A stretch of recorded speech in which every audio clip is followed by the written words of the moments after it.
Primero, el agradecimiento a todos los que vienen asistiendo a los diferentes webinarios que llevamos a cabo en la Fundación. Menciono que solamente de la lista que teníamos previsto para este mes, suspendimos el de Escude, que ha tenido problemas de salud, y bueno, lo pospusimos para el mes próximo. Menciono que para el mes próximo ya tenemos la confirmación de Kachanowski, Balamut, tenemos Maslatón y bueno, posiblemente con otra fundación llevamos adelante un webinario con Lori Sanata. Por otro lado, estos webinarios, estos vivos que estamos llevando a cabo, se van a transmitir vía YouTube, están siendo transmitidos vía YouTube desde el canal de la Fundación y los vamos a editar y subir la semana próxima a la fanpage y al canal que tenemos en la Fundación. Dicho esto, voy a pasar a presentar a nuestro invitado de hoy, el profesor Daniel Laza, que es un amigo de la ciudad, un profesor bastante ya conocido. Para mencionarlo, datos biográficos, el profesor Daniel Laza es doctor en filosofía, docente en la Universidad Nacional de Villa María, profesor de grado y posgrado en la Universidad Católica, además es miembro de la Academia de Filosofía, tiene 9 libros escritos y en el día de la fecha trataremos 2 de sus libros. Yo aquí tengo uno, que es el primero, que es una de las primeras ejemplares que lanzó sobre peronismo y la idea, como venimos trabajando en las distintas exposiciones, es hacer una mirada filosófica del peronismo. Tuvimos una mirada histórica 2 días atrás con el profesor Causino, otra testimonial con Sever, y hoy tendremos una mirada filosófica, si es que existe lo que se conoce como la filosofía del peronismo. Menciono 2 cuestiones. Una, la exposición, bueno, la presentación será expositiva, unos 30 o 40 minutos, y al finalizar daremos lugar a las preguntas del público. Eso sí, les voy avisando a los que tienen interés de preguntar hacia el final de la exposición, que se vayan anunciando en el chat que está, bueno, yo aquí lo tengo en el lado superior derecho de la pantalla, a fin de que, bueno, salga más prolijo. Profesor, muy buenas tardes. Bueno, buenas tardes. Muchas gracias, Julio. Muchas gracias por la invitación. Y les digo buenas tardes a todos. La primera pregunta, como para dar pie y bueno, pueda explayar tranquilamente, es si existe una filosofía del peronismo. ¿Qué es el peronismo? ¿Qué es lo que se entiende como filosofía de un movimiento, más que un espacio político, es un movimiento nacional justicialista, como se lo denomina? ¿Cuáles son los antecedentes con otras líneas, no hablando peyorativamente, como lo es el fascismo, el propio gramscismo también, o materialismo dialéctico, que podemos hacer de alguna manera una conexión con lo que es la filosofía del peronismo? Más o menos esa es la idea, que usted explaye esa visión, y bueno, al final daremos espacio para preguntas y algunas dudas. Profesor, son todos suyos. Muchas gracias. Bueno, muchas gracias, Julio. Voy a poner la hora para que me llame la atención no pasarme. He puesto 35 minutos. Bueno, cuento primero la génesis, porque voy a responder yo a través del libro a esas preguntas, precisamente me las planteo en el libro. Resulta que, fortuitamente que yo me haya metido en este tema, porque yo venía estudiando hace mucho tiempo un gran pensador italiano para CONICET, que es Augusto del Noce. Y me recuerdo que un domingo, leyendo el pensamiento del Noce, me acuerdo que su tesis sobre el fascismo, tan importante que el historiador Nolte la destacó como una de las grandes interpretaciones del fascismo italiano, me acuerdo que tiré el lápiz literalmente y dije: esto es el peronismo, esto que está describiendo del Noce es el peronismo. Y empecé a leer el peronismo de esa clave de lectura, y fundamentalmente un escrito de Perón, que fue su discurso ante el Congreso Nacional de Filosofía del año 1949, en la Universidad de Mendoza, en la Universidad de Cuyo, y que luego se publica bajo el título La comunidad organizada. Allí en ese texto del cual dicen muchos que ha metido la mano tal filósofo, no sé, no entro en esas discusiones posibles, no lo niego, pero lo que sí digo es que Perón la ha hecho suya esa posición, porque en el año 68, en el libro La Hora de los Pueblos, dice que toda la filosofía del peronismo está contenida en ese discurso que diera en el año 49 en el Congreso de Filosofía de Mendoza. Por lo tanto, ese va a ser el texto fundamental sobre el cual me voy a basar, un texto bastante pesado, pero si uno tiene paciencia puede descubrir una unidad inteligible en todo el texto que le permite leerlo. Entonces, a raíz de eso comencé y escribí la tesis pelada, fue este libro del año 2012, publicado por Editorial Duncan, pero después lo amplié, tuve tiempo y salió la primera edición en el año 2018, que es publicado por EUCASA, Universidad Católica de Córdoba, 2018, y ahora salió la versión 2020, que es la segunda edición, que es el mismo contenido, no agregué absolutamente nada. Bien, ¿cuál es la tesis del texto? Que el fascismo, por eso se llama el primero el demiurgo del praxismo en la Argentina. El praxismo, digo yo, es la filosofía propia de Gentile, la filosofía del fascismo italiano, que la hace suya Perón y la aplica en Argentina. Por eso al modo del demiurgo de Platón, que toma la jora, esa materia indeterminada, y la determina a la luz de las ideas, de esas formas, decía Platón, de análogo modo Perón, a partir de la doctrina fascista, realmente da forma al pueblo argentino, forma tal que a mi juicio ha generado un tipo antropológico que es el argentino actual. Para mí, Argentina es peronista, esa es la tesis, por una lógica determinada, un modo de pensar determinado. Por eso recuerdo una vez en una revista, en un diario Bastión digital, me dieron un artículo en las elecciones medio término que ganó ¿cómo se llama el partido? No me acuerdo del partido de Macri, ¿cómo es que se llama? Cambiemos, no me salía. Decía qué opinaba de la pérdida del peronismo. Le digo, bueno, si pero peronismo se entiende el PJ, ha perdido, es obvio. Ahora, si se entiende una lógica, yo creo que el peronismo no ha perdido todavía, porque la lógica, los argentinos viven de esa lógica, se nutren de esa lógica y continúan haciendo políticas de esa lógica. Entonces, la tesis es que el peronismo es un fascismo vernáculo. Esa es la tesis. Ahora la pregunta es, ¿qué fascismo? ¿Qué fascismo? Porque ustedes conocerán la famosa obra de Renzo de Felice, Interpretaciones del fascismo, que hay muchísimas interpretaciones del fascismo, hay diversas interpretaciones del fascismo. Yo voy a seguir una. Dejo por ahora entre paréntesis este tema del fascismo, porque explico antes el método que he utilizado para abordar el tema del peronismo. El método, he seguido el método que así lo tipifica de Felice en su obra Interpretaciones del fascismo, y las aplica a la interpretación que hace Nolte del fascismo y la interpretación que hace Del Noche del fascismo. Y la llama interpretación transpolítica, porque sin negar la dimensión histórica de este movimiento, se centra en un análisis estrictamente riguroso acerca de su filosofía, de su esencia filosófica, para, desde la esencia filosófica, entender aquellos hechos históricos. Acá hay un presupuesto que se los tengo que decir, lógicamente. ¿Cuál es el presupuesto? Una visión de la historia. No se piensa desde el marxismo, como si las pasiones o las luchas, etcétera, engendraran el movimiento histórico.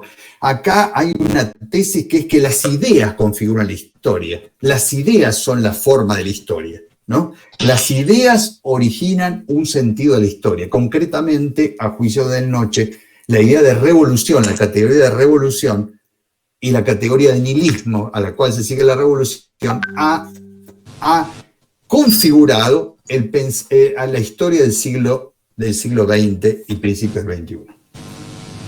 vuelvo ahora aplicado el método, que voy a analizarlo del análisis riguroso, ahora me pregunto, ¿qué fascismo? ¿De qué fascismo estoy hablando? Esa es la cuestión. A mi juicio, siguiendo en este punto de noche, ya voy después decir en qué punto yo añado una posición personal sobre este tema. A juicio del noche, el fascismo nace a partir de un texto de Giovanni Gentile, publicado en el año 1899, apenas tenía 20 y pico de años Gentile, y que es una respuesta a una disputa que se da en Europa acerca del revisionismo marxista. La obra se titula La filosofía di Marx, y del noche Gentile plantea, apenas analiza, comienza el análisis del materialismo dialéctico, que sería la filosofía de Marx, dice: el materialismo dialéctico es un oxímoron, es una contradicción en los términos, porque si es materialismo no puede ser dialéctico, y si es dialéctico no puede ser materialismo, porque cuando hablamos de materialismo, dice Gentile, estamos hablando bajo la idea de ser parmenidia, cuando una cosa es igual a sí misma, carece de movimiento, como yo tengo delante una maceta o tengo una piedra, siempre permanece idéntica a sí mismo, pero no hay cambio, no hay movimiento. Movimiento en sí mismo es propiamente la dialéctica. La dialéctica es movimiento permanente.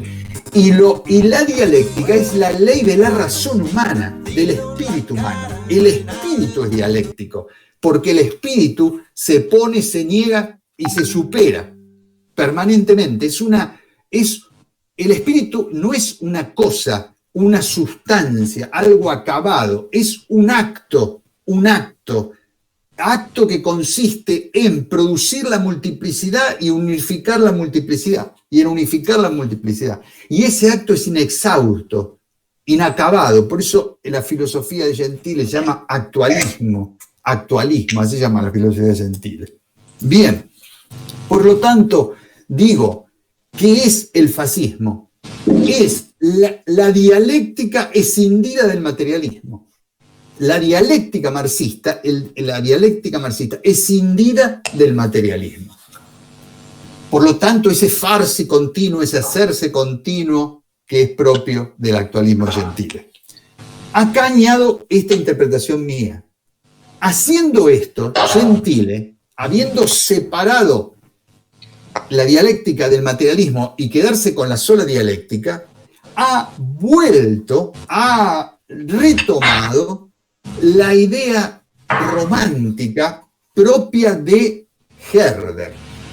¿Qué idea romántica? ¿Qué ha tomado de Herder? Esta dialéctica, ese movimiento, según Herder, propio de cada pueblo. Para el romanticismo de Herder, único, sino hay una pluralidad de seres, son los diversos pueblos. ¿Y cómo se constituye un pueblo? A partir de un acto inicial, de un propósito inicial, de una finalidad inicial. Por lo tanto, hay dos ideas claves en la idea de pueblo de Herder. La idea de expresividad y la idea de clarificación. Un pueblo se expresa, ese propósito inicial, ese querer inicial, ese acto inicial, se expresa en la historia, a través de diversos actos. Y luego de realizados esos actos, clarifica qué tipo de ser es. La clarificación viene luego de la expresividad de ese pueblo. Es la idea más o menos de Hegel, ¿no? El búho de Minerva emprende su vuelo recién al atardecer. De hecho, el pueblo se ha expresado, luego se autoconoce, se clarifica a través de esa expresividad. Esa idea del pueblo que se origina a partir de un propósito inicial que debe expresarse y clarificarse, que es propia de Herder, esto me parece que es la lógica del actualismo gentiliano, de esa dialéctica escindida del materialismo. Entonces, tan es importante ese querer inicial diría Herder, que ese querer inicial es una intención o un propósito primero. Y uno puede decir, es que Herder ha vuelto a Aristóteles. Ha vuelto a Aristóteles en el sentido de que todo ser, para ser comprendido, es menester conocer la finalidad intrínseca que surge de él. No, no es una vuelta a Aristóteles, porque Aristóteles decía que la finalidad era intrínseca y era proporcional a la forma. Les pongo un ejemplo. Si alguien va a crear un peine, el que crea el peine lo crea para algo, una finalidad, cual es peinar, y le da una forma proporcional al fin, para cumplir el fin, que es la forma dentada. Por eso, para Aristóteles, siempre la forma guarda relación intrínseca con la finalidad de la cosa. Pero la finalidad brota del ser mismo de la cosa. Acá en Herder, las cosas carecen de finalidad. La naturaleza carece de una finalidad intrínseca como en Aristóteles. Porque dice Herder, el fin o el propósito es propio del hombre. El hombre persigue fines y propósitos. Por eso es el hombre el que le añade a las cosas una finalidad o un propósito. Como hace la constitución de los diversos pueblos, que se constituyen a partir de una finalidad o de un propósito. Ustedes acá ven que no hay deber ser como en Aristóteles. No hay deber ser, porque no hay una finalidad que debo cumplir, un orden al que debo actuar, realizar o actuar mediante mi acción. No, mi acción es primera. Lo que yo elijo, la acción de elegir, es primera, y de a partir de ahí se desarrolla el ser del pueblo y luego clarifica aquello que es. O sea, no hay deber ser. Por eso esa acción primera es todo, y fuera de ella hay nada. Por lo tanto, todo lo que se oponga a esa acción es malo. Por eso lo foráneo siempre es malo. De acá nacen los nacionalismos, ¿no es cierto? Los nacionalismos. ¿Y cómo? Esto les va a sonar seguramente muy familiar, sobre todo en estos tiempos, hasta en la Iglesia Católica. Ustedes dirán, pero eso genuino del pueblo, ese propósito inicial del pueblo, ¿dónde está presente? No está presente ciertamente para este pensamiento o en pensamientos posteriores, de modo genuino estará presente en los más humildes, en los más pobres, porque son ellos que mantienen ese propósito inicial de modo intacto. En cambio, aquellos que tienen otras posibilidades y contactos con elementos foráneos se han ido contagiando de esos elementos y han perdido esa savia vital, que es lo más genuino del pueblo. Por eso el corazón de la sabiduría de los pueblos está presente en los más humildes. Tesis hoy conocida en esa famosa teología que se llama teología del pueblo. Pero eso es harina de otro costal. Señalo cómo está presente esta tesis del romanticismo hasta nuestros días. Presente hasta nuestros días. Bien. Esa acción, decía, que es propia, esa acción, esa dialéctica o esa acción inicial o propósito de un pueblo, es una acción inacabada, es un acto inexhausto, como dice Gentile, una creación continua. Creación porque todo surge de la nada, porque no hay un ideal previo a la acción. La pregunta es, explicado esto, ¿cómo piensa Perón? Aclarado lo que para mí es el fascismo, es sinónimo del actualismo de Gentile, de la filosofía de Gentile. ¿Cómo piensa Perón? Y a mi juicio está contenido en ese discurso del 49. En primer lugar, asume una concepción fatalista de la historia. Esto se ve clarísimamente, una concepción fatalista. Dice Perón, todo evoluciona, esto es muy importante la categoría, evoluciona hacia lo mejor. O sea, a ver, ¿cuál es la fatalidad acá o la necesidad? Que todo evoluciona necesariamente hacia lo mejor. Todo, la historia evoluciona hacia lo mejor. Y acá puedo poner una nota a pie de página, advirtiendo. No habla de revolución, habla de evolución. no habla de revolución, él se opone explícitamente a la palabra revolución. No habla de una ruptura con lo anterior radical, sino una evolución. Hay un cambio, es aquella tesis de Gentile. Es decir, ¿se acuerdan cuando había expuesto en el año 43 una conferencia en Firenze, un año antes de morir, titulado La mia religione? Gentile dice, yo soy católico desde el año 1875. O sea, desde el día en que nací. ¿Y cómo soy católico? Y vengo a salvar el catolicismo. Porque hay un catolicismo mitológico, que es aquel catolicismo romano, que está todavía aceptando un Dios distinto del mundo, creador y redentor. Esto ya es mitológico. Hay que abandonar ese catolicismo y pensar en un catolicismo que absolutice la historia, el tiempo. ¿Y cómo mantenemos ese catolicismo? Porque esa historia, ese tiempo, está dirigido por un espíritu inmanente, ese Dios absoluto, que guía todas las cosas hacia lo mejor. Por lo tanto, una religión inmanentista, decía él, salvaba el catolicismo, reconciliándolo, a juicio de Gentile, con la filosofía moderna, que era el camino hacia la inmanencia. Y él convertía el catolicismo en inmanente y por eso lo salvaba. Eso hacía, esa era la operación. O sea, conservar la forma, conservar, digo, el catolicismo, dándole una forma nueva, otorgándole no una forma trascendente, sino una forma inmanente, puramente histórica.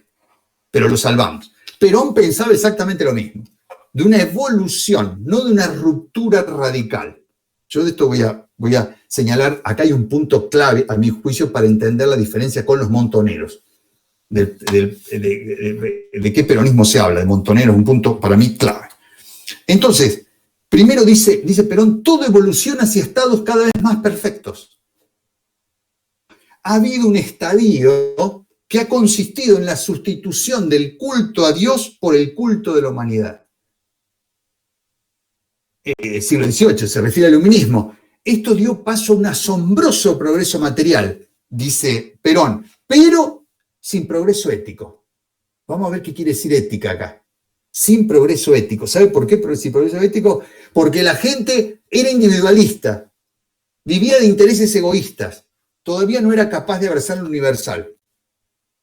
En cambio, hay verdadero progreso en el siglo XX, de la mano del fascismo y de otras doctrinas, porque se ha producido el pasaje del yo al nosotros.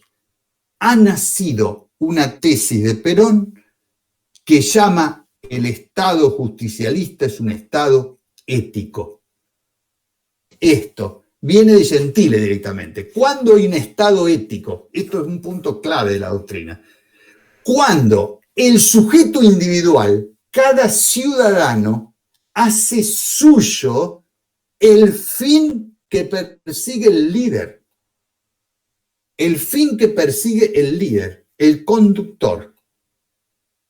Y ustedes dirán, pero ¿cómo va a ser que yo tenga que asumir el fin del líder? Exactamente. Usted debe pensar, querer y sentir como piensa, quiere y siente el líder. Y usted dice, pero ¿por qué tengo que seguir a un señor que se llama Juan Domingo Perón? No, es que no es Juan Domingo Perón. Juan Domingo Perón se despersonalizó, como hizo Mussolini. ¿Saben por qué? Personalizó con ese espíritu inmanente, ese propósito inicial, esa razón que gobierna la historia hacia lo mejor. Y en determinado momento se expresa de este modo. Qué sé yo, van los campos para el liberalismo, después van para el marxismo, después van para este lado, no sé, el espíritu se mueve en todas direcciones. ¿Qué hace el líder? Debe sintonizar con ese espíritu. Para sintonizar, debe hacer que su pensar y su querer y su sentir se identifique con ese espíritu absoluto. Por eso es que el líder se despersonaliza. Ya no es más Juan Domingo Perón. Y por eso el líder se transforma en líder. Porque es capaz de percibir hacia dónde se dirige el espíritu. Por eso, en este sentido, tanto el fascismo como el peronismo es una religio. Es una religio. El hombre está religado. Está ligado con ese espíritu universal a través del primero que se ha ligado, que es el líder. Por eso, fíjense, las palabras no son inocentes. los peronistas hablan de la mística del militante. Palabra no, como acá hay un amigo, Hugo Tartaglia, tendrá que averiguar por qué los radicales hablan de correligionarios. Pertenecen a la misma religión. Va a tener que averiguar, yo le diría, por el panenteísmo de Krause y otros autores, por ahí puede investigar por dónde viene la cosa. Esto también es muy importante. Las palabras significan, no hay que tomarlas livianamente. Entonces, digo yo, ¿el Estado ético en qué consiste? Cuando cada ciudadano asume el espíritu del todo. Se hace uno con la voluntad, el pensar y el querer del líder. Insisto, no con la persona de Perón, porque Perón ya no es más Perón. Está hablando a través de él el espíritu que está dirigiendo al pueblo hacia lo mejor. Por eso, y acá quiero señalar una cosa muy importante, el peronismo no es clasista. Escuché a una diputada peronista acá que dijo que el peronismo era clasista. No sabe un pepino de Perón, no ha estudiado ni una línea ha leído. Porque el peronismo sostiene la tesis fascista. Gentile escribió un escrito titulado Le due anime del popolo italiano, las dos almas del pueblo italiano. Hay dos Italias, como hay dos Argentinas. ¿En qué consisten las dos Italias? De acuerdo a lo que cada uno ama, al modo de Agustín, en la Ciudad de Dios. Dime qué quieres y te diré a qué Argentina perteneces. Si no quieres al líder, o sea, no quieres lo que quiere el líder, que sintoniza con el espíritu absoluto, que va hacia lo mejor, vos estás contra el bien de Argentina. O sea, no amás la patria, sos un vende patria, o sos un réprobo que está en contra de lo mejor del pueblo argentino. El que sintonizó con ese espíritu en ese momento histórico ha sido el líder. Entonces a vos no te queda más que sintonizar con ese líder. Por eso el éxito del peronismo siempre ha consistido, según dirían los peronistas, seguir ese espíritu universal, se mueva donde se mueva, que siempre va hacia lo mejor. Por eso, insisto acá que esto es muy importante, la división no es en torno a la clase. Uno puede ser multimillonario y ser un hombre de buena voluntad. Se trata de hombres de buena voluntad. Yo me acuerdo cuando hablaba con peronistas y me decían hombres de buena voluntad. Digo, ¿qué es un hombre de buena voluntad? No entendí absolutamente nada. Claro, ahora entiendo. Una voluntad es buena, como diría Kant. Kant diría cuando se determina por el deber. Acá una voluntad es buena cuando sigue a pie juntillas lo que piensa, quiere y siente el líder, que se ha hecho uno con el espíritu universal. Por eso digo, es una concepción total de la realidad, una verdadera religión inmanente, por eso nada más opuesto al catolicismo romano, esta visión, ¿no? Bien, después dijo, porque no voy a tener tiempo para exponer todo, pero estoy cortando, por eso me desordeno un poco, perdónenme. La pregunta, otra cuestión es esta que me parece importante, la noción de movimiento en el peronismo, que es el movimiento, fíjese, no, la palabra a mi juicio está en consonancia con la visión que tiene de la realidad. La realidad es un flujo constante, un devenir constante. Entonces, ¿qué debe ser la política? Un movimiento que refleje ese devenir constante de las cosas. Miren, dice, no tengo las citas, porque tenía acá anotar las citas, pero no voy a poder, no me va a alcanzar el tiempo, las citas tomadas del libro. Dice, el movimiento configura al pueblo, hace al pueblo, fabrica al pueblo. ¿Por qué? Porque no puede haber un sujeto llamado pueblo si no tiene un pensar y un querer, de donde brota una finalidad. No puede existir. Y eso se le otorga el movimiento. El movimiento de hacer al pueblo. Y ese pueblo, ahora munido de un pensar y un querer, lo realiza a ese pensar y ese querer a través del Estado. El Estado es una unidad de acción que lleva adelante precisamente ese pensar y querer del pueblo. Como la realidad es cambiante, lógicamente toda la doctrina peronista es absolutamente cambiante, absolutamente cambiante. Por eso, esto sí, no me lo puedo perdonar si no lo cito, es si el peronismo tiene identidad. No tiene ninguna identidad. Precisamente, a mi juicio, la identidad es la falta de identidad. ¿En qué sentido estoy diciendo? Que como todo es devenir, todo es cambio permanente, el peronismo jamás, y dice Perón, toda doctrina es totalmente pasajera, es un momento irrelevante en ese todo que está deviniendo. La doctrina nunca se ajusta a lo que las cosas son, porque la realidad está deviniendo continuamente. Consecuentemente, el peronismo tiene una identidad, un principio, a mi juicio, constitutivo, que no varía. Y eso que no varía es sostener la variabilidad de todo. O sea, lo que no varía del peronismo es sostener que la realidad es un constante devenir, un constante hacerse, un continuo acto. Esa es la tesis. Y por eso usted dirá, pero ¿cómo puede ser peronista Perón, Menem, Kirchner, la mujer, qué sé yo? Dice usted, pero esto no puede ser. Sí puede ser, hay una identidad perfecta. No son camaleones, porque siempre adhieren a que es esencial a la realidad la variabilidad. No hay nada que permanezca en la realidad. Todo está variando. Por eso, fíjense esta cita de Mussolini que encontré un día, estaba realmente contento porque había encontrado una perla. Dice Mussolini en el año 34, mira lo que dice, nosotros no creemos en programas dogmáticos. Nosotros nos permitimos el lujo de ser aristócratas y demócratas, conservadores y progresistas, reaccionarios y revolucionarios, legalistas y no legalistas, según las circunstancias de tiempo, de lugar y de ambiente. Como las cosas cambian, por eso cuando en los 90 soplaba el viento para el lado del liberalismo, apareció un líder peronista y dijo, yo sintonizo con el espíritu del tiempo, que es el liberalismo, y mandó a toda la gente para el liberalismo. Después, a punto tal de que un señor que estaba en el sur, que era gobernador, dijo, es el mejor presidente que tuvo toda la República Argentina en toda la historia. Pero ese mismo después dijo, no, señores, hay que privatizar todo. Cuando él privatizó absolutamente todo y ayudó a privatizar, en ese momento dijo, no.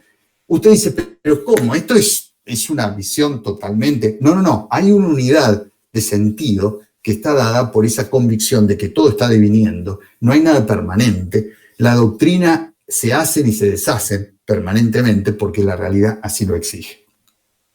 Entonces, termino con algunas cuestiones. Primera, me hago 3 cuestiones. ¿Perón es católico? Segundo, si el peronismo es republicano. Y tercera, si el peronismo y la relación peronismo-Montoneros. 3 cuestiones finales. Y después termino con una cosa breve del texto. ¿Perón es católico? Mire, Perón dice ahí, yo no quiero saber, se lo cito por si alguno quiere tener esta cita, es de Yo Juan Domingo Perón, relato autobiográfico. Dice Perón, yo soy católico pero no soy clerical. Creo en la doctrina, en la palabra de Cristo, pero no en los ritos, porque los ritos de esos lo han hecho los hombres. Eva pensaba exactamente lo mismo. Eva no se confesaba con nadie. Yo he escuchado esto que se confesaba con el Benítez, decían los Perón. No se confesaba, esto lo dice Perón, no lo digo yo, ¿eh? No se confesaba con nadie. Decía que se confesaba directamente con Dios. Nosotros que combatíamos todos los intermediarios económicos, políticos, gremiales, tampoco queríamos intermediarios en lo religioso. Eva rezaba todos los días, pero lo hacía directamente con Dios. Entre Dios y yo, decía, no quiero intermediarios. Está ahí la cita. Bien. Perón es algo muy simple, a mi juicio. Yo con esto discrepo de Sanata, en su obra Perón y la Nación, el mito de la nación católica. Discrepo porque Sanata dice que Perón nació dentro del movimiento nacionalista católico tener amigos nacionalistas católicos, todo lo que sea, o militares, etcétera, pero él no tenía esa concepción en absoluto católica y no tenía la noción de cristiandad, que ciertamente la Iglesia tenía. Grandes sectores de la Iglesia católica de ese momento perseguían, mantenían la noción de cristiandad y estaban pensando en un arma, en una espada que pudiese vehiculizar los principios de la religión católica, concretamente en Argentina. Esto intentaba hacer la Iglesia, por eso lo vio a Perón con buenos ojos cuando subió, se consagró a la Virgen en Luján, etcétera, etcétera. Pero a mi juicio también Perón trató de instrumentalizar a la Iglesia para sus propios fines, que es plasmar su doctrina inmanentista peronista en Argentina. Ahí tengo varias citas que trato, pero les doy solamente el esqueleto nada más de lo que yo sostengo. En segundo lugar, me pregunto si el peronismo es republicano. Puede ser, a mi juicio, no puede ser republicano por dos razones fundamentales. En primer lugar, porque en una república, tengo entendido yo, la república, la única soberana en la república es la ley. La ley no admite ningún soberano, ningún rey, ningún hombre. Esto es muy importante tenerlo en cuenta, ¿no? Porque puede haber en algunos, digo, por si acaso, por ahí no ocurre nunca esto, pero en algunos pueblos hay gente que cree que porque saca tanto porcentaje de votos se cree que es un soberano. No. En una república es la ley la única soberana, por lo menos dicen los republicanos. La filosofía actualista es entronizar la voluntad, el querer que está por encima de todo. Por lo tanto, no puede haber un querer político, diría Perón, que estuviese subordinado a una ley, porque eso sería ponerle un corset a esa voluntad que es esencialmente creadora. ¿Ustedes recuerdan, han escuchado esta expresión? Yo una vez escuché acá a un peronista, pero no sé, digo, ¿qué querrá decir esto? Se discutía la creación de la Universidad Nacional de Villa María. Y dijo uno, esto es una cuestión de voluntad política. Yo digo, ¿qué será esto de voluntad política? Ahora lo entiendo, claro, la voluntad es creadora, crea desde la nada. Por lo tanto, porque el antiguo rector, el primer rector de la universidad, esgrimió, me acuerdo de la ley de presupuesto que se había aprobado en el Congreso y decía, no está presente la partida. Y dijo una persona, esto se trata de voluntad política. Ahora entiendo esto porque está por encima de la ley, esta voluntad política. Y lo vemos en la falta de respeto a las instituciones, de modo permanente, sistemático. Para mi juicio, este es el problema, el principal problema, esta voluntad creadora, esta concepción filosófica que reside aquí. Y otra es que la República, uno se conoce, basta ver la segunda reforma del Estado moderno, operada por Montesquieu. ¿En qué consistió? El Estado jovesiano, ese poder absoluto del Leviatán, se me presenta como un poder amenazante para los ciudadanos. Y dice Beckenferde, ha ocurrido allí la primera reforma dentro del Estado moderno, que consistió en que un señor llamado Montesquieu dijo, para que no sea amenazante, vamos a partirlo en tres al poder, y armó los tres poderes. Aquí, a mi juicio, no es posible en una visión donde un pueblo a través del movimiento tiene que tener un solo pensar, un solo querer y un solo sentir. Hay una visión univocista en contra de cualquier forma de pluralidad.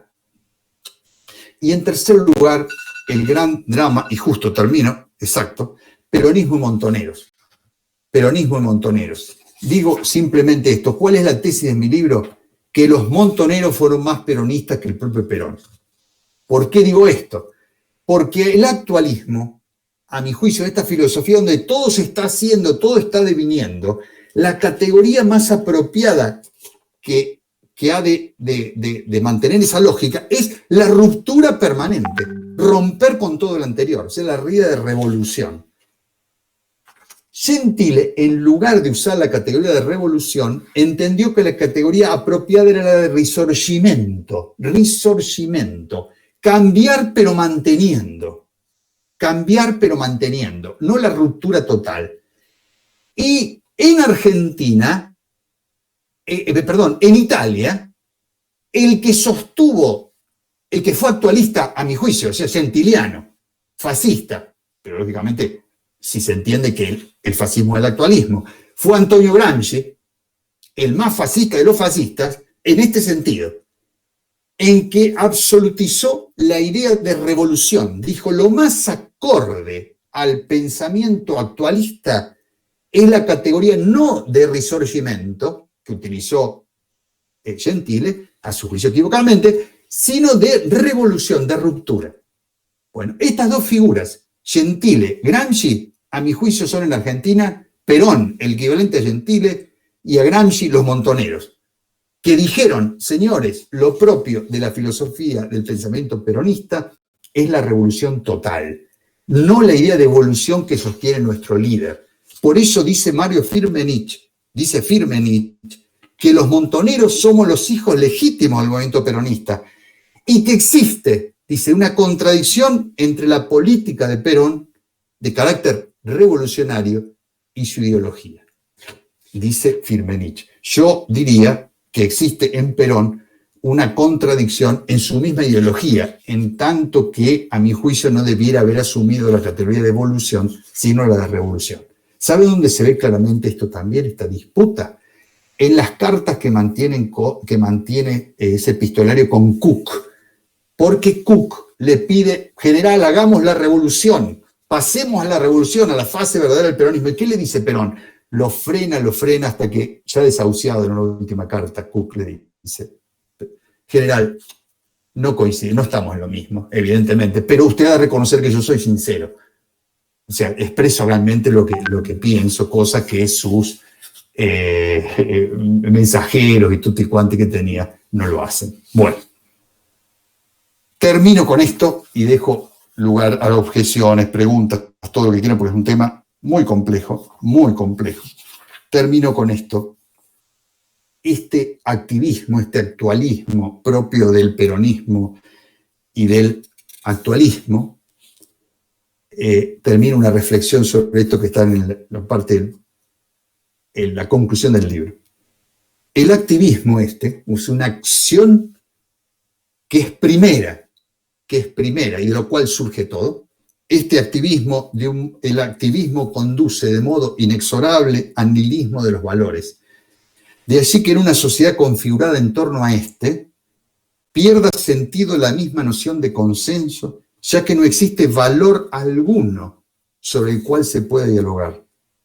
El etos argentino, dominado por el activismo, por eso decía que el hombre argentino prácticamente es peronista, clausura la posibilidad de algún entendimiento en torno a valores por realizar. Todo cuanto es valioso es negado. La verdad, punto 1, si hay algo grave para el argentino, el tema de la verdad es el peor, hay que hacer una cruzada contra la verdad. El bien, la belleza, el diálogo, la república, la ley, etc. Esta es, a nuestro juicio, la causa que hace que Argentina viva en una crisis ininterrumpida, apenas disimulada por la existencia de algunas bonanzas económicas que funcionan como anestesia de las inteligencias. El activismo de que Argentina expresa le impide ver que la causa de sus desventuras radica en dicha lógica y que por lo tanto es preciso desprenderse de ella. Si seguimos creyendo que la crisis argentina es de naturaleza económica o política, nos seguiremos manteniendo dentro de la misma lógica sin poder salir de la profunda crisis que nos afecta desde hace ya mucho tiempo. Es preciso repetir, la crisis argentina reside en el tipo antropológico que el peronismo ha forjado durante 70 u 80 años.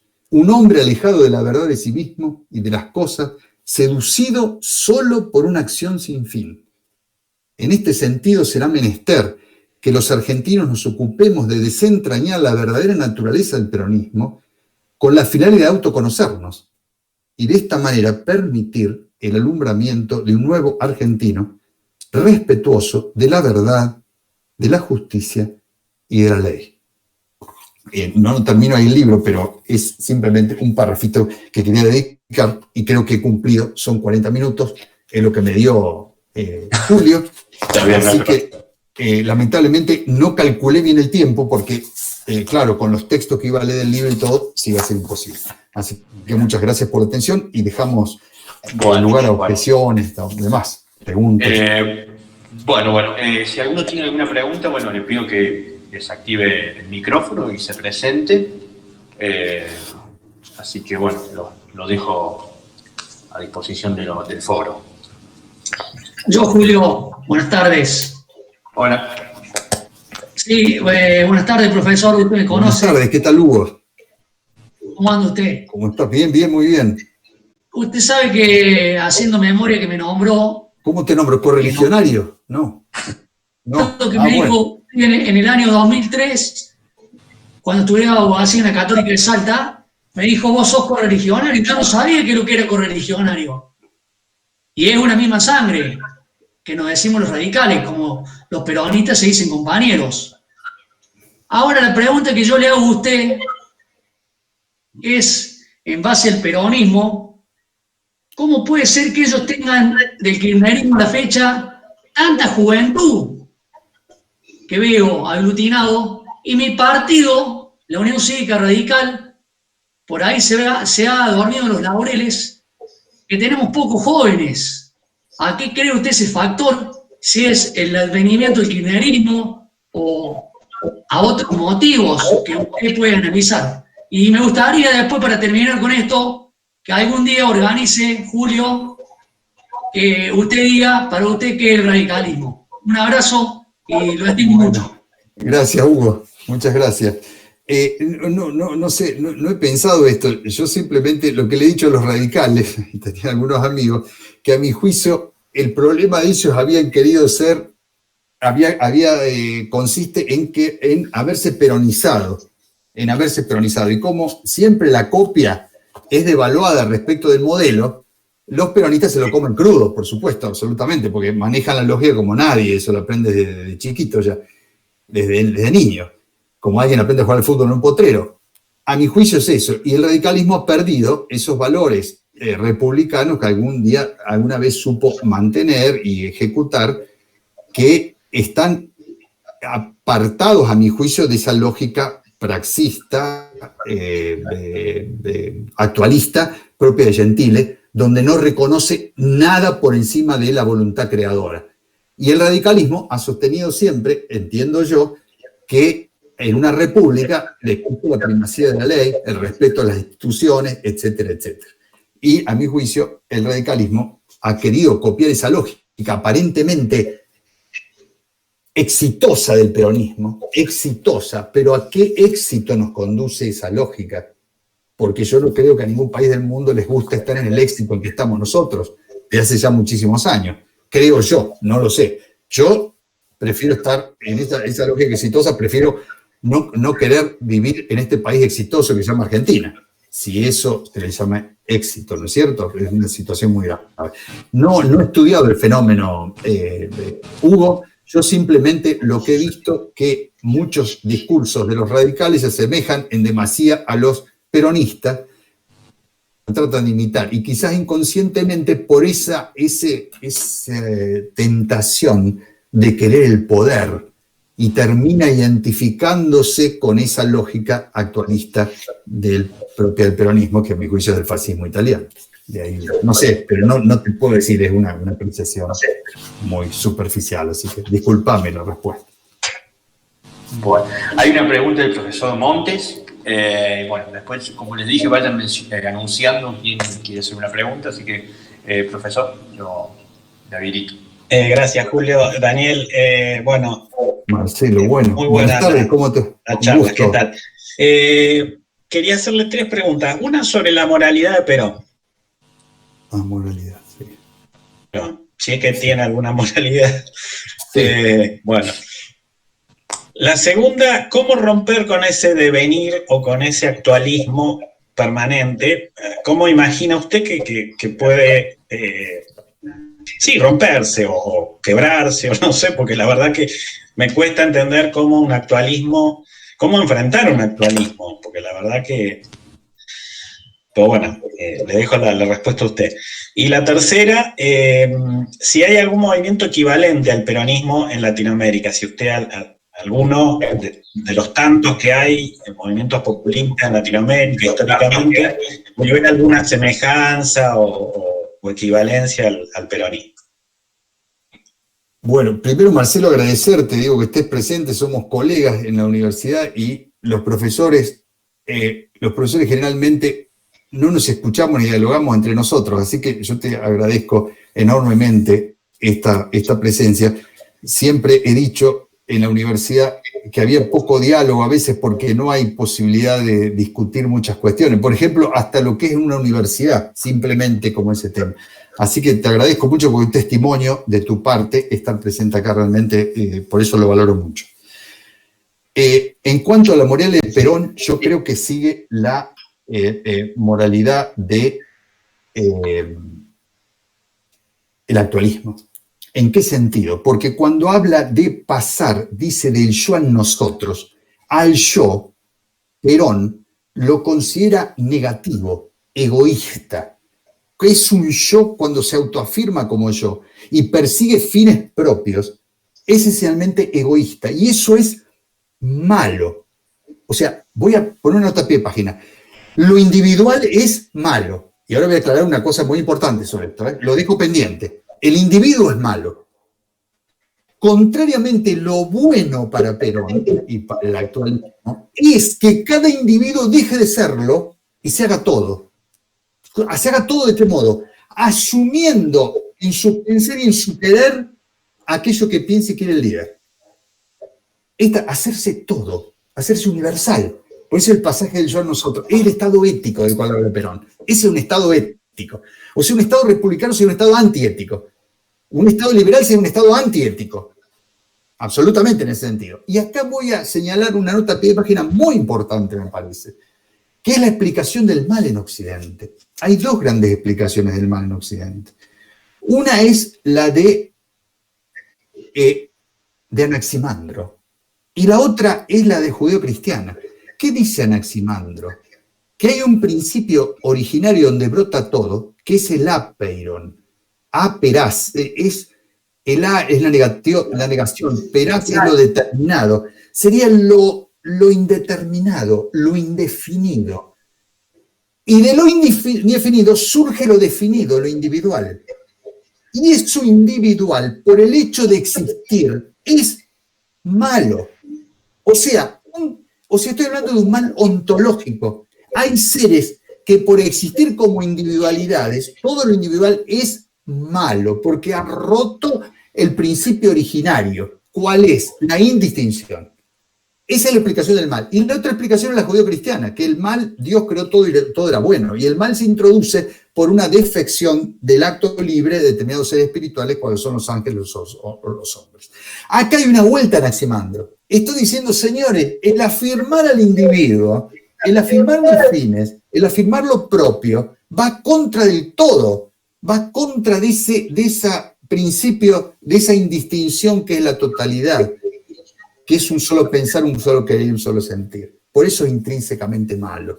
Por eso yo creo que la moralidad de Perón es esta, es lograr una vida que esté subordinado el individuo a nosotros, una unicidad del pensamiento. Digo, Marcelo, yo diría, si uno lo quiere resolver desde el gran problema del pensamiento humano, ¿cuál es el principio de la unidad de lo múltiple? Acá habría una afirmación de Gentile de Perón, de una unicidad en contra totalmente de la diversidad. Acá hay lugar solo para la unicidad, no hay lugar para ninguna diversidad. Por eso lo primero que cae en un sistema así es la libertad, porque la libertad engendra la diversidad, es lo primero que cae. Segunda pregunta, ¿cómo ponerse ese devenir? Un problemón, plantea aquí Marcelo, porque realmente es un problemón. Porque a mi juicio es la gran crisis de Occidente. Digo, mi lectura, ¿no? Por supuesto, cada uno tiene su lectura.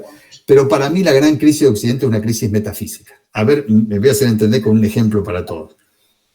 Ustedes tienen perchas en sus roperos. Perchas. Y ahí cuelgan trajes, cuelgan sacos, cuelgan de todo. Y las perchas están colgadas en un barral.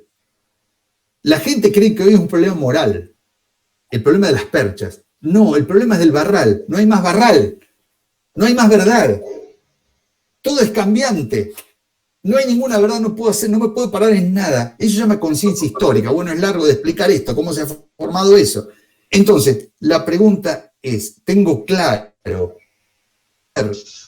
a la verdad es el quicio a partir del cual se debe construir la vida individual y la vida colectiva, la vida política. ¿Cómo hacerlo? Marcelo, acá, ¿cómo? No lo podía hacer un plan. Simplemente yo pienso con uno de nosotros.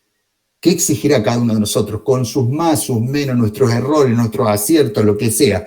¿Qué hacer? Ser testigo de esto nada más. Porque a veces yo creo en la historia, la pienso así, es como un gran torrente donde corre la verdad, el bien, la belleza, pero a veces el hilo se angosta tanto, el hilito, que queda simplemente un hilito del río, pero todavía hay agua, y quizás a nosotros nos toque en este momento histórico mantener ese hilo, pero siempre enunciando que la verdad existe, puede ser conocida, si bien no la podemos agotar, pero puede ser conocida. Ya podemos edificarnos realmente a nivel individual y a nivel colectivo. Y una política escindida de la verdad es muy grave. Y si no, veamos lo que nos pasa a los argentinos durante hace muchos años, porque una cosa, a mi juicio, el argentino tiene terror a la verdad, ha exorcizado la verdad, no sé, es algo tremendo. Respecto de la tercera pregunta, si aquí en América existen fenómenos parecidos al peronismo, yo creo que se asemeja bastante en la actualidad al sistema venezolano. Yo creo que Chávez tenía muchos elementos parecidos al peronismo, porque la gente confunde. No sé si ustedes han escuchado, pero dicen que esto de las dos, esta grieta famosa de la cual hablan y que habla el kirchnerismo y todo, dice, eso viene de la CLO, eso está en Perón. En la CLO está, por supuesto, que habla de la plebs, cómo se constituye el pueblo, todo ese en la razón populista. Eso está en la CLO, pero está en Perón directamente, que habla de las dos Argentinas. Se constituye de acuerdo a qué quiere, así como decía Agustín, hay dos ciudades de acuerdo a lo que uno quiere, si quiere a Dios sobre todas las cosas, o se quiere a sí mismo sin Dios, y entonces la ciudad del diablo versus la ciudad de Dios. Acá hay dos ciudades dentro de la Argentina. Individuo. Lo que quiere el líder, que es lo que representa el espíritu ese del pueblo, que guía al pueblo siempre es el mejor, o va contra eso, y entonces es un repro. Esa es la gran cuestión. Esas dos Argentinas no están presentes, insisto, están presentes en Perón. Por eso a mí me llama la atención que peronistas digan que eso es propio de la CLO. Yo me quedo azorado cuando escucho semejante cosa, porque no han leído un pepino de la obra de Perón, y se llaman peronistas, lo cual es bastante grave, me parece, ¿no? No sé, me parece. Pero bueno, esto es una lectura, Marcelo, disculpa el límite siempre que tienen las lecturas propias, ¿no? Así que, pero te agradezco enormemente, ¿eh? Bárbaro, gracias. Bueno, tengo dos preguntas más. Voy a habilitar a Federico, quería hacer una pregunta. Así que, Federico. Bueno, buenas tardes. Gracias por la iniciativa. Doctor, primeramente le quería agradecer por el trabajo que se ha tomado a analizar el peronismo, del libro que he publicado. Realmente me parece un aporte importantísimo al tema. He tenido la oportunidad de ir a la presentación del mismo, de adquirir la obra. Lo que quisiera consultarle ahora es algo relacionado, obviamente, al tema, pero un poco corrido del mismo, sobre una cuestión de actualidad social, digo. Quizás sea un tema generacional propio, por la edad, pero digo, a partir de la aparición del kirchnerismo, sobre todo, he podido notar de que hay una cierta fuerza en nuevas voces críticas que, entre comillas, se animan a analizar de manera crítica el peronismo de una manera cada vez más fuerte. Se empieza a hablar del peronismo y ya no hay, entre comillas, ese, por decirlo así, temor de no tocar el peronismo, no tocar de lo que no se puede hablar. Creo que hay un nuevo revival, si se quiere, de muchos autores que están siendo claros y desde el análisis están empezando a poner en jaque el peronismo cada vez más.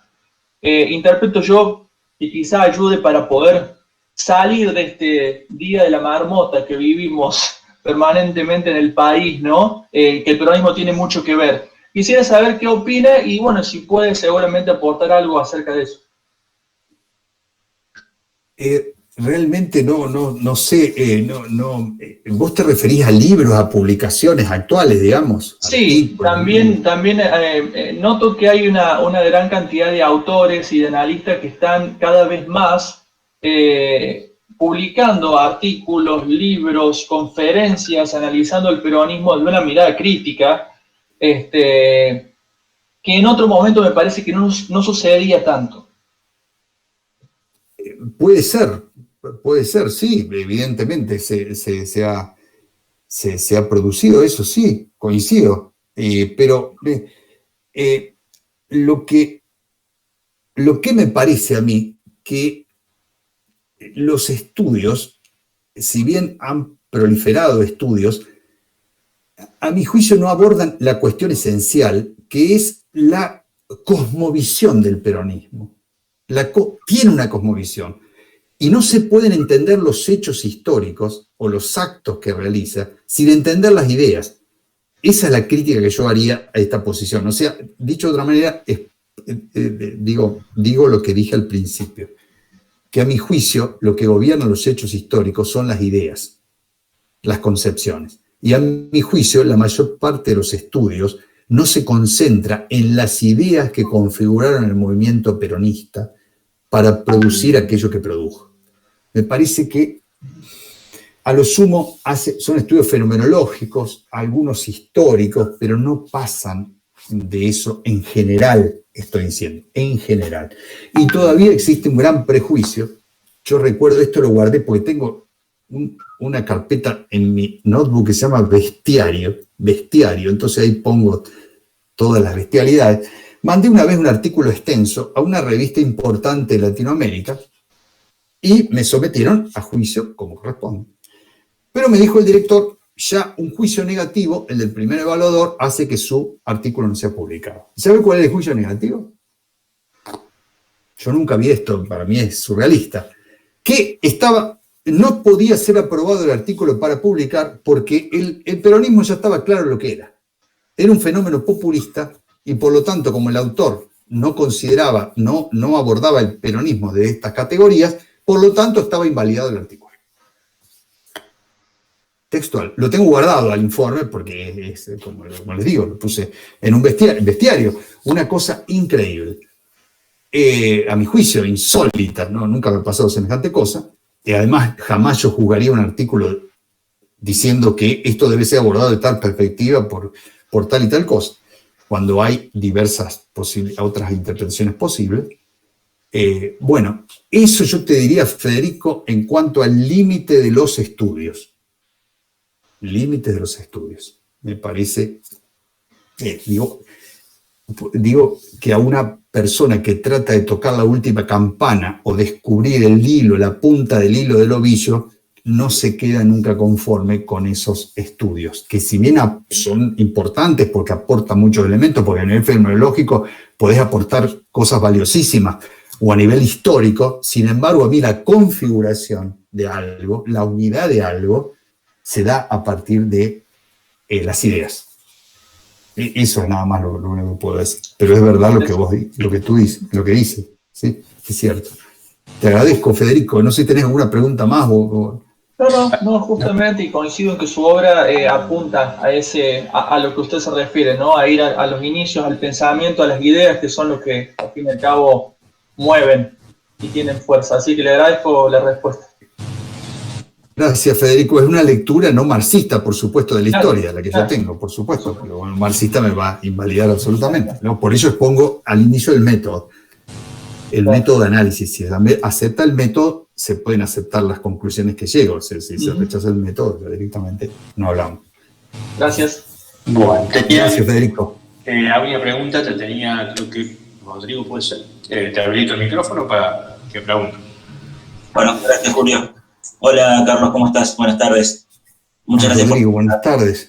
Excelente. Me presento, soy estudiante en sede Córdoba de Ciencia Política. Yo vengo a plantearte con esto que hablabas de la cosmovisión. Estoy totalmente de acuerdo con vos. Yo creo que uno de los grandes problemas, por lo menos que yo noto en Occidente, es esta pérdida del individuo como ser importante, ¿no? Creo que el peronismo avasalló en gran medida con eso. La pregunta que yo tengo es más que nada la parte teórica, es como que yo noto que el peronismo supo desde la teoría reivindicar ciertas luchas de Perón en el sentido del sentimiento. Quizás el que es más individualista, ya sea liberal o el que venga de una rama más radical, que por ahí respeta un poco más este término, como hablabas hace un momento, de la república, no han logrado dar ese sentimiento que sí el peronismo le ha logrado dar al colectivo. No sé si logro explicarme. Quiero ver cuál es tu postura en cuanto al rol de aquella persona que tiene que transmitir teóricamente conocimientos. Es como que noto que no hay una gran cantidad, o al menos conocimiento, ¿no?, de muchos escritores o escritoras argentinos o argentinas que estén como fuera de ese, claro, la emocionalidad, digamos, explota muy bien la emocionalidad, y creo que la otra parte, que es lo que corresponde a la gente que por ahí es liberal, radical, que es más la racionalidad, no la ha sabido explotar muy bien, por lo menos en la parte teórica. Es como que está muy vacío en ese sentido. Eso es lo que yo no sé si lo compartí o no. No sabía, puede ser, Rodrigo. Yo me remonto, pienso en la retórica de Aristóteles directamente cuando decís, sí, hay un momento, la retórica, el logos argumentativo que es clave, pero ese logos argumentativo, si es un logos que está a favor de lo verdadero, puede ser acompañado tranquilamente con ese logos exhortativo, ese logos que mueve también las pasiones para adherir a esa verdad, porque nosotros somos una unidad, no somos una diversidad. Por lo tanto, yo creo que aquellos hombres que hablan enteramente con todo su ser. O sea, yo no ensayo, digo, a ver, voy ahora a manejar la emoción, me expreso porque la pasión está acompañando la verdad que mi inteligencia ha descubierto. Estoy involucrado con esa verdad, en todo mi ser, digamos, ¿no? Y me expreso de acuerdo a aquello que soy. No cabe otra posibilidad, me parece, Rodrigo. Claro, yo en realidad mi pregunta iba, es cómo se puede hacer desde esta parte de la racionalidad, como para mostrar más esa emoción y atraer quizás más gente hacia esta otra forma de pensar que no tenga que ver tanto con el colectivo, con la idea sentimentalista, por decirlo de alguna manera. Pero si esa racionalidad que vos decís, el que la sostiene, está convencido de la verdad de la misma, de la verdad, ese hombre va a ser un hombre pasional. Va a ser pasional porque está toda su vida comprometida en eso. Es como un profesor. Doctrina. ¿Quién es un profesor? El que profesa una doctrina. ¿Y qué es una doctrina? Son cantidad de respuestas que ha configurado a lo largo de su vida a partir de preguntas que se ha formulado. Él está presente en esa doctrina. Él es una cosa solo con lo que enseña, ¿no? O sea, no me puedo escindir.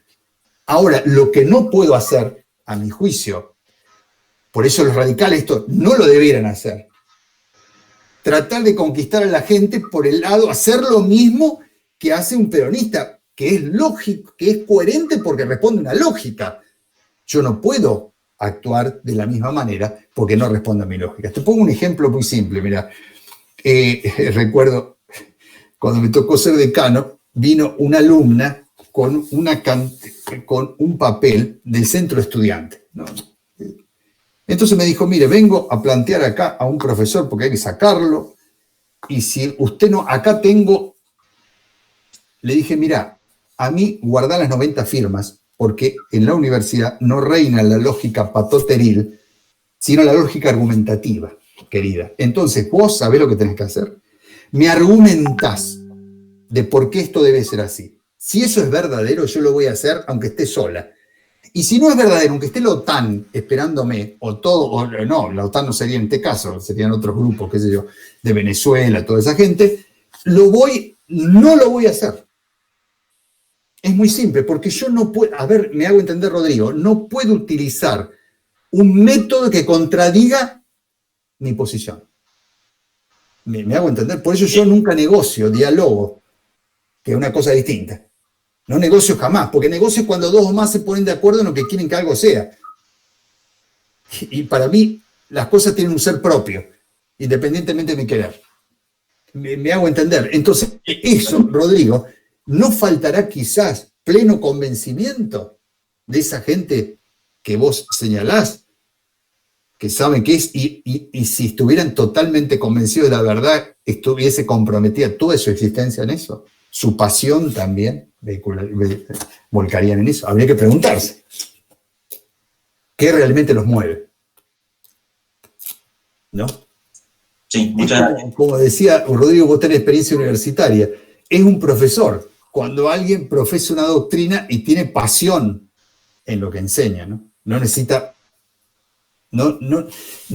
decírtelo, lo ves directamente, lo vivís directamente. Pero hay que tener cuidado, a mi juicio, de esto que decían ustedes, de que el movimiento, mover pasiones, sea separado de las convicciones, de las verdades, de un mensaje dirigido a la inteligencia. Para mí eso es muy riesgoso en una sociedad política, muy riesgoso.